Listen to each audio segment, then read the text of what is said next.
Argentina versus Egypt excited भएर बसिरहेको छु के कसो छ इजिप्टले हान्दैछ त गोल नेमारलाई र अनि रोनाल्डोलाई त घर पठाइसक्यो अब मेसीलाई पनि पठाउने विचार गर्दैछ क्या उहाँहरूले ल अर्जेन्टिनाले पेनल्टी पायो goal goal goal goal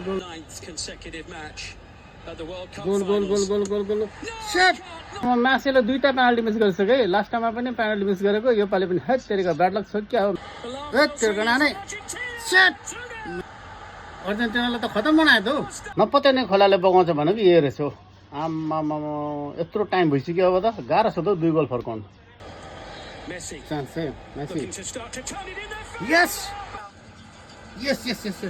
78 minute भइसक्यो तर गोल फर्काउन साह्रै छ एउटा त भर्खर फर्कायो अब 2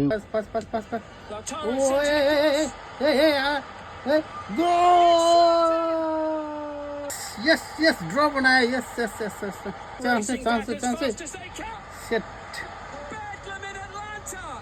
खतरा हान्दैन हेडिङले यस्तो मजाले हान्दे कि हारिसकेको म्याच पनि जित्यो ल सेट डिजर्भ हेर